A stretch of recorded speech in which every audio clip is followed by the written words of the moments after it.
లడ్డు తినాలంటే భక్తులు భయపడ్డారు. తిరుమలకు రావాలంటే భక్తులు సందేహించే పరిస్థితికి వచ్చారు. లేదు, అక్కడికి పోతే ఈ అపవిత్రత మేము భరించలేము, ఇవన్నీ చూస్తే మానసికంగా మేము ఏమాత్రం కూడా ఉపేక్షించలేము అనే పరిస్థితికి వచ్చారంటే ఎంత అపవిత్రత జరిగిందో మీరు ఒక్కసారి గుర్తుపెట్టుకోవాల్సిన అవసరం ఉంది. ఇన్ని కార్యక్రమాలు చేసి మళ్ళీ ఈరోజు ఎదురుదాడి చేసే పరిస్థితికి వస్తున్నారు. అంటే దీన్ని కూడా డైవర్ట్ చేయడానికి ఎప్పుడు కూడా నేరస్తులు చేసే పరిస్థితి ఏంటంటే ఒక ఇష్యూ వస్తుంది, దాన్ని డైవర్ట్ చేయాలి, దాన్ని డైవర్ట్ చేయడం, లేకపోతే ఏదో ఒక విధంగా దాన్ని స్తంభింపజేయడం. ఇది ఒక పద్ధతి ప్రకారం పెట్టుకొని చేస్తున్నారు. ఇది మంచి పద్ధతి కాదు. మళ్ళీ మళ్ళీ అప్పీల్ చేస్తున్నా రాష్ట్రంలో ఉండే ప్రజలందరినీ, మేము ఒక సాధారణ భక్తులుగా ప్రతి ఒక్కరికి తెలియజేసే బాధ్యత మాది. బాధ్యతలో ఉండే ప్రభుత్వంగా ఇలాంటి తిరిగి జరగకుండా పవిత్రతను కాపాడడానికి ఏ చర్యలు తీసుకోవాలని అన్ని చర్యలు తీసుకున్నాం, ఇంకా తీసుకుంటాం. అదే మరి దోషులను కూడా అన్ని విధాలా శిక్షించడానికి అన్ని చర్యలు తీసుకొని ముందుకు పోతాం. ఇది బ్రీఫ్గా.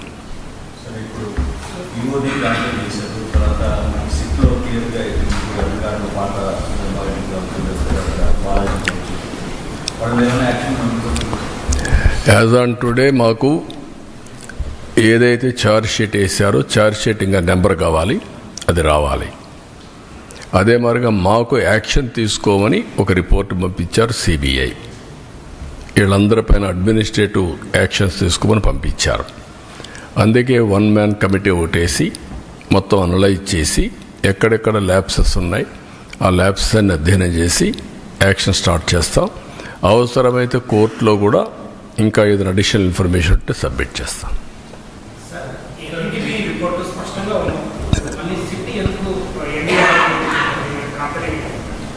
ఏది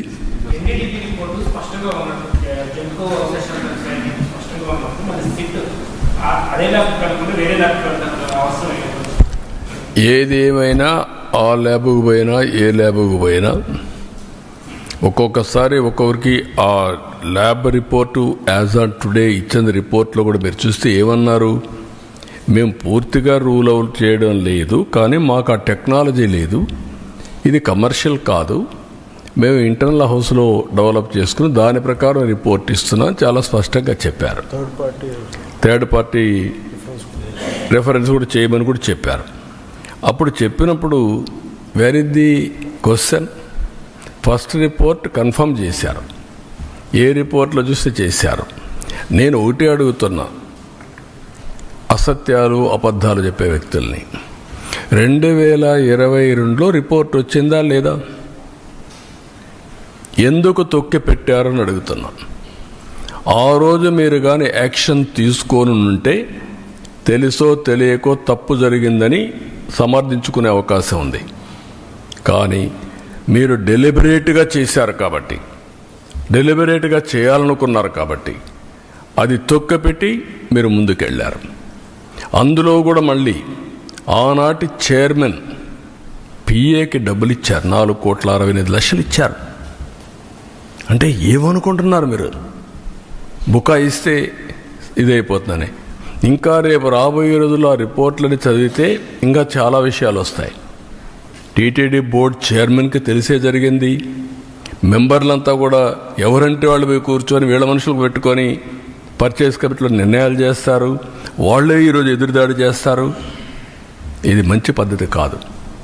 అంటే మీరు దౌర్జన్యం చేస్తేనో లేకుంటే రౌడీజం చేస్తేనో ఇక్కడ మీ ఆటలు సాగుతాయనుకుంటే ఆ రోజులు అయిపోయినాయి.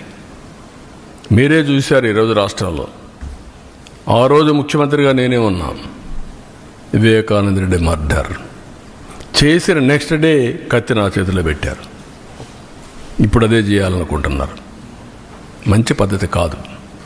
అది కూడా మీరు పెట్టుకుని దేవునితో పెట్టుకున్నారు, నాతోనే కాదు, దేవునితో పెట్టుకోవడం మంచిది కాదు.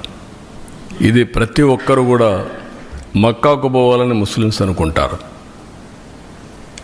దారుసలాముకు పోవాలని, జెరూసలాముకు పోవాలని క్రిస్టియన్స్ అనుకుంటారు.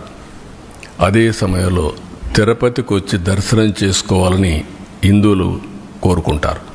ఒక్కసారి కాదు, ఎన్నిసార్లు వీలైతే అన్నిసార్లు వస్తే అంత మోక్షం వస్తుందని, అదే మరి వాళ్ళ జీవితానికి విముక్తి వస్తుందని కోరుకుంటారు. అలాంటి పవిత్రమైన వెంకటేశ్వర స్వామితో పెట్టుకోవడం మంచిది కాదు. నేను ఎప్పుడూ నమ్ముతాను, కలియుగ దేవుడు వెంకటేశ్వర స్వామి, ప్రజల్ని కాపాడేది వెంకటేశ్వర స్వామి. మనకి ఏ సమస్యలున్నా మనం ఆయన మొక్కుకొని ఆయన మీద భారం వేసి పనిచేస్తాం. అది మన యొక్క సంస్కృతి సాంప్రదాయాల్లో ఒక భాగం. మనందరికి కూడా ఆ పవిత్రమైన దేవుడి మీద నమ్మకం.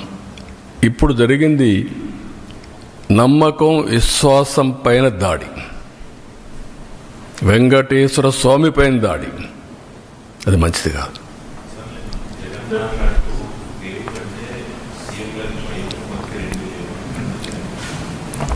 ఆయనకు వెంకటేశ్వర స్వామి మీద భక్తి ఉంటే మొన్న తిరుపతికి వచ్చాడు కదా, నేనేం చెప్పాను, మీరు డిక్లరేషన్ పైన సంతకం పెట్టండి. అది వెంకటేశ్వర స్వామి టీటీడీ సాంప్రదాయాలు. అబ్దుల్ కలాం పెట్టాడు కదా, పెట్టి దర్శనం చేసుకున్నాడు కదా, ఆయనకు నమ్మకం ఉంది కదా, నువ్వు ఎందుకు పెట్టలా, ఎందుకు రాలా? Can you answer this? అంటే నువ్వు ఒక మతస్థుడు కావచ్చు, తప్పులేదు. వెంకటేశ్వర స్వామి దగ్గరికి రావడానికి ఎవరైనా సరే అన్య మతస్థులు నమ్మకం ఉందని సంతకం పెట్టాలి, డిక్లరేషన్ ఇవ్వాలి. నేను దర్శనం చేసుకోవచ్చు. ఎందుకు రాలేదు అంటే ఇప్పటి వరకు నువ్వు చేసిందంతా ఇవే కదా. వెంకటేశ్వర స్వామి నాకు ప్రాణభిక్ష పెడితే నాకు నమ్మకం లేదు, నువ్వు మాట్లాడతావా? అంటే ఏంటి, ఎక్కడికి పోతున్నారు మీరు? ఒక హద్దు, ఒక లిమిటేషన్స్ ఉంటాయి. బియాండ్ లిమిటేషన్స్ ఏం చెప్పినా ప్రజలు నమ్ముతారు, ఏం చేసినా నా ఇష్టం, అది కుదరదు. ఆ విషయం వీళ్ళు గుర్తుపెట్టుకోవాలి. అంటే దేవుని పవిత్రత కూడా కాపాడలేని అసమర్థులం కాదు మేము. నేను I'm very clear in this. నీ ఇష్ట ప్రకారం మీరు దాడి చేస్తే ఇక్కడ కూర్చొని ఓకే పర్వాలేదు, లేదంటే భయపడి పారిపోయేదానికి సిద్ధంగా లేదు. ఆ మాట చెప్తాను.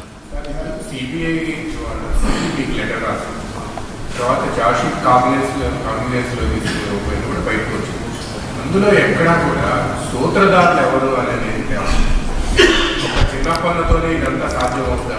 బోర్డు మీటింగ్లో 2020 ఫిబ్రవరి 29వ తేదీన బోర్డు మీటింగ్లో తమ్ముడు కేశవ్ గారు చెప్పినట్టు టెండర్ మొత్తం మార్చేశారు రూల్స్ అని. ఎలా సాధ్యమవుతుంది అంటే బోర్డు మీటింగ్లో మాత్రం? ఒక్కొక్కసారి ఇన్వెస్టిగేషన్ ఏజెన్సీలో కొన్ని వస్తాయి. సిబిసిఐడి కానీ సిబిఐ కానీ ఇవన్నీ ఉంటాయి. అదే సమయంలో పార్టీలు are free to file in the courts. కాబట్టి అవన్నీ చేసి దోషుల్ని కాపాడడం, దోషుల్ని పనిష్ చేయడం బాధ్యతగా తీసుకుంటాం. ఉండే అన్నీ కూడా ఏ మార్గాలు ఉన్నాయో అన్ని మార్గాల ద్వారా, అన్నింటికంటే మీరు గుర్తుపెట్టుకోవాల్సింది, ప్రజల మనోభావాలతో ఆడుకున్న వ్యక్తుల్ని, దేవుని పవిత్రతని దెబ్బతీయాలనుకున్న వ్యక్తుల్ని ఉపేక్షించే సమస్య లేదు. ఏమేమి పాసిబిలిటీస్ ఉన్నాయో అన్ని విధాలా చేసి నేను ఒక మాట చెప్పాను, ముందు మాధవ సేవ, తర్వాత మానవ సేవ. దేవుడే లేకపోతే సేవ ఏం చేస్తాం? నమ్ముకునేది మన అందరం డెస్టినీ, దేవుడు. ఆ దేవుడిని ఏ మంచి జరిగినా చెడు జరిగినా దేవుణ్ణి ప్రార్థించి ముందుకు పోతాం. అలాంటి దేవుడికే ఇది లేకపోయినప్పుడు మనం ఏం చేసినా కూడా ఫలితాలు రావని నా నమ్మకం.